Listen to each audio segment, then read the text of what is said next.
All right, so we are going to move on. And again, this is the Borges Report with attorney Ernesto Borges, who is out today, and I'm sitting in for him. He's an executive producer, and of course, it is a lively, spirited, interactive digest of news, public affairs, topical issues, and features of interest to thinking people, written by none other than Don Rashid. As we start to pontificate, thinking people pontificating people. All right. All right, well, we're going to welcome our guest, who is Dr. Sinatra, who is an MD and one of the most highly respected and sought-after cardiologists, whose interactive approach to treating cardiovascular disease for the past 4 decades has revitalized patients with even the most advanced forms of illness. He'll discuss with us today how the coronavirus is a concern to our heart health.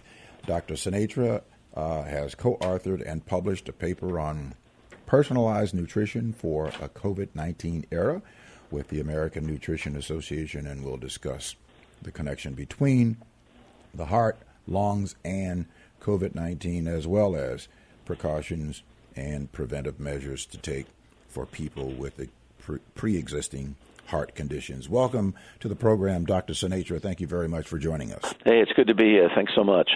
All right, listen, COVID-19 is certainly causing, hospital anxiety for a whole lot of people.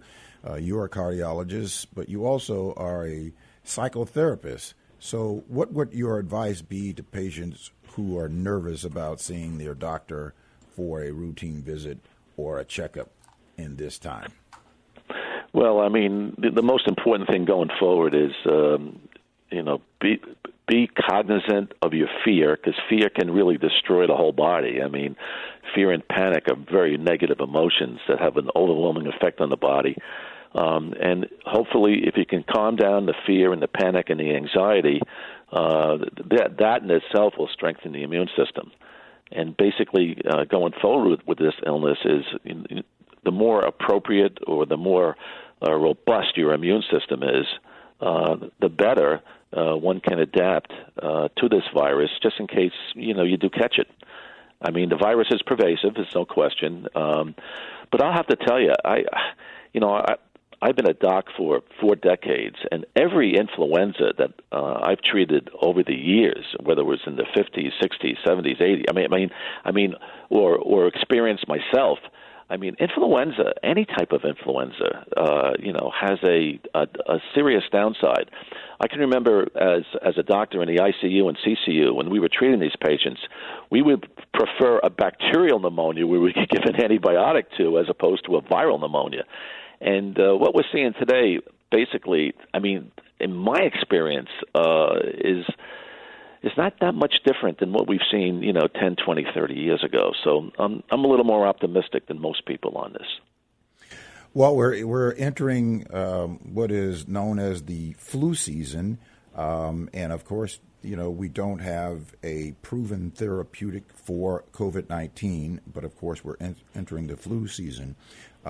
Would you say that wearing of masks would also help prevent the spread of even the normal flus that we get this time of year? Yeah, it may help. I mean, one thing that I think the mask will do is if you do have the virus, if you do have it, and you do wear a mask, I think that will lessen the reciprocity rate, so to speak, of other people catching it. The problem with this virus is that about 20 to 40%, especially in young children, maybe ages 10 to 20, they can be carrying the virus but be somewhat asymptomatic. In other words, they can have a little runny nose, maybe a low-grade fever, and they can carry the virus and give it to others. So, that's important. The other thing you mentioned about the flu season, and I think this is really important. One of the things about the flu season is that usually occurs around the latter part of October, November, December, January, February. And remember that during the winter months, when the sun isn't shining, so to speak, as much as it was in the summer months, our vitamin D levels go lower. And I think one of the best aspects of treating this virus is not only getting more sunlight, which will activate vitamin D in the skin with cholesterol, but taking vitamin D as a supplement. It's incredibly inexpensive. And I think vitamin D is one of the most important things we can take, because there's been research to show that if your blood levels of vitamin D are suboptimal, in other words, a normal vitamin D level is around 30 to 35, what we call UGs per ml. But if it's down to 15, 16, 20, which a lot of people are, by the way, because I've tested a lot of vitamin D levels in my lifetime, the mortality of the virus is significantly raised with low levels of vitamin D. So, taking 5 or 2,000 units a day, especially during this crisis, I think is good medicine. Well, let me ask you about telemedicine. Is telemedicine a good substitution for doctor visits, or when should telemedicine be utilized? That's a great question. And, that's one of the things we're learning about this virus. There's always a reframe to an opportunity. The Chinese used to say there's always an opportunity in crisis, some of these Chinese proverbs. And telemedicine right now is getting stronger and stronger, and I've talked to lots of my colleagues, and they're doing it. In fact, I just did a podcast with a cardiologist from New York City a couple of days ago, and basically they're doing this more and more, and something? A lot of good medicine is being achieved by telemedicine. Now, look, if the doctor has to see the patient, well, at least they were screened on telemedicine. And I can tell you about being a doctor and treating 30, 40, 50 patients a day in the office. I look back on that retrospectively, and I would say that maybe I needed to see 5 of those patients, really see them and examine them, and the rest of them, were doing well, and they had, normal vital signs and stuff like that, and feeling good, and a routine checkup. Those types of visits can be done by telemedicine. So I have a feeling telemedicine is going to catch on in the future and be sort of the spirit of the times going forward. Well, what about people with heart issues? When should they actually see their doctor in person? Anybody with a heart issue who's developing a cough at night, now we call that orthopnea in cardiovascular terms, but anybody who is short of breath, to me that's the most ominous symptom of the heart. So if you're okay sitting up, and if you're not coughing during the day, but all of a sudden you're laying down at night and you're short of breath and you're coughing, because remember, when you're laying down at night, the blood, which is in our legs, so to speak, now is at prone with the heart, because gravity isn't bringing the blood volume down when we're sitting up or standing up. In other words, a lot of the blood volume is in our lower extremities. But when that blood volume is circulated diffusely when we're laying down, and if the heart is weak, the heart can struggle. And basically, we call this diastole of the heart. As the heart's filling with blood, it struggles, and people get a sensation of shortness of breath. A lot of people get fatigue as well. But those are the symptoms that bother me the most as a cardiologist, and we call it orthopnea, shortness of breath when laying down, not while sitting up, but laying down. That's when the patient needs to be seen, by a cardiologist or an internist, or at least seen in the office, because they need to be examined. And usually we can hear, noise in the lungs, or what we call a gallop in the heart. And in other words, these are physical findings that can be threatening to a patient, and the patient needs to be treated. So people who survive COVID-19 that have heart problems as a result of it, what would be the protocol for COVID-19 survivors? Great question, because that's what cardiologists are seeing today. In other words, since this COVID-19 is more of a vasculotropic virus, in other words, it doesn't have a home like a lot of viruses have. A lot of viruses, they'll stay in the GI tract or they'll stay in the lung. But this virus is more pervasive because it locks into certain receptors. We call it the ACE2 receptor. And it locks into not only blood vessels, but it can lock into the gut, lock into the lung, lock into the brain. That's why a lot of patients with COVID-19, about 40 to 60%, experience neurological symptoms, because, the virus can get into the brain. But having it settle in the heart, and a lot of patients develop what we call myocarditis, which is inflammation of the heart. Most important thing here is that if you have the virus and you recover from the virus, and a lot of people recover without any sequelae at all. My colleagues tell me this all the time. They get it, They're sick for a little while, and then it's gone. But if you have a lot of comorbidities, you're an aging person, you have, heart disease, diabetes, your overweight status, any of those factors, these comorbidities can weaken the immune system going forward, and these patients can, develop more side effects. And that's the reason why, some people need to be intubated, put on a ventilator, some people don't. But again, it's really the nature of the immune system, I think, going forward is really the most important thing that we can do is really preserve our immune system. And I can tell you, you can do simple things. I mean, I think the most important thing about immune system health is eating less sugar, because sugar stifles the immune system. It sort of curtails the activity of our white blood cells, and I think the more healthy fats we eat and the more healthy proteins and the less carbohydrates, less sugars, less sweets, less sugar in our coffee, drinking less sodas, eating less donuts and bagels and ice cream and things like candies. I think going forward, doing those things, we can strengthen the immune system and, be more robust against COVID-19. What high cholesterol, would that complicate COVID-19, or is it? Great question again. Something? When I was treating a lot of patients with cardiovascular disease, I mean, sure, higher cholesterol, some patients get into trouble. But, one thing I learned about high cholesterol was that children who were exposed to MRSA staph, now this is a virulent staphylococcal situation, and it can cause death. I mean, we don't have antibiotics that can treat because it's methicillin resistant. In other words, once you get it, it's horrific.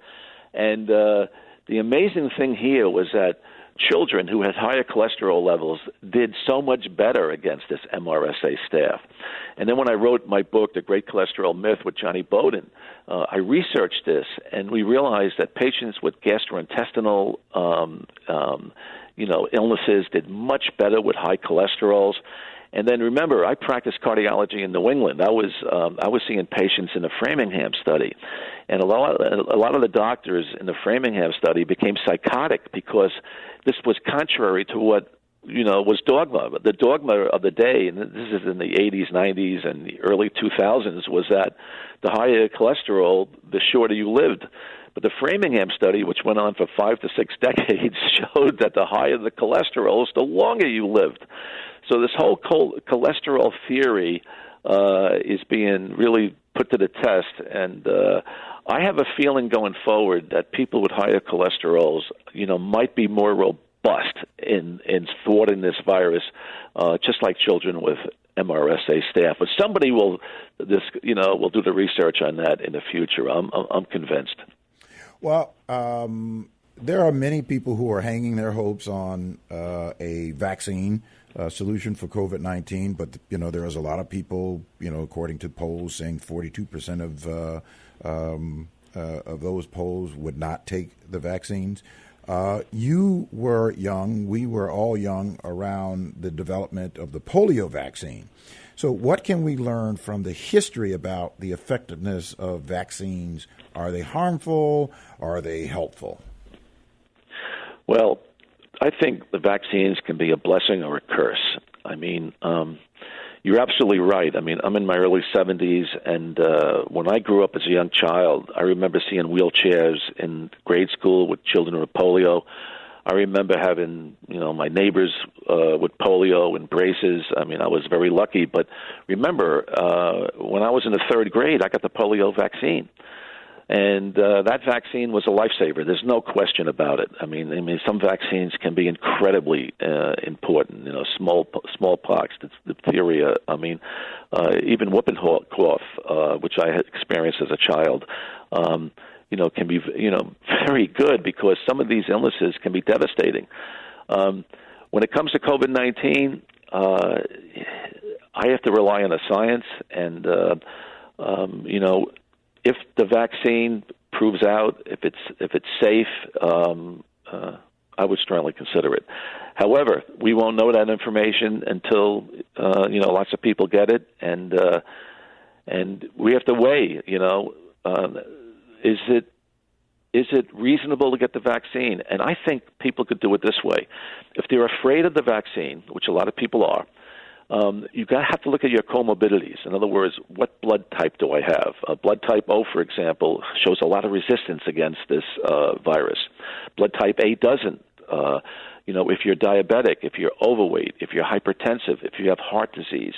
In other words, you can add up your comorbidities, and if you say, hey, wait a minute, I have so many comorbidities, meaning that I could lose my life if I get this virus, is the risk of the vaccine more than my comorbidities?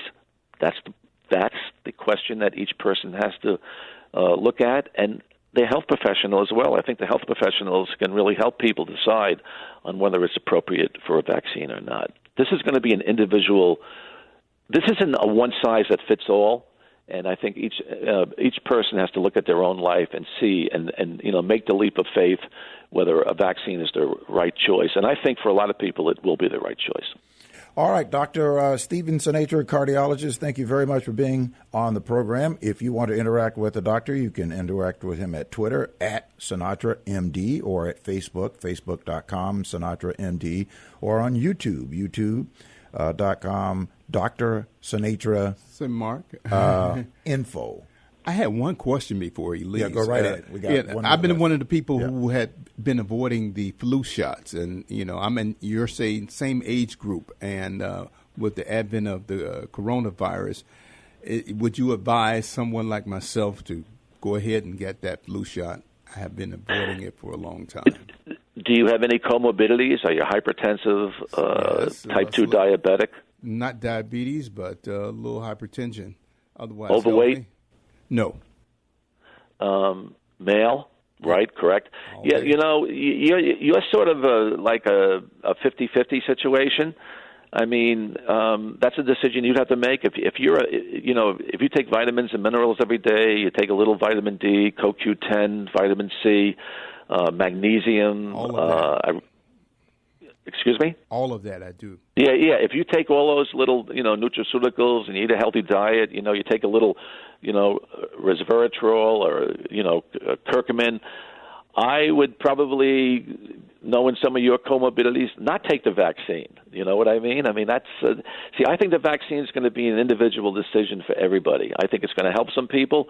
But, like any vaccine, any vaccine could, have a downside in somebody as well. I mean, like I said, I was very lucky with the polio vaccine. And, that was a devastating illness that was put to bed because of the vaccine. So going forward, I hope science can overcome this situation and, we have a good outcome for everybody. But, we have to see what happens.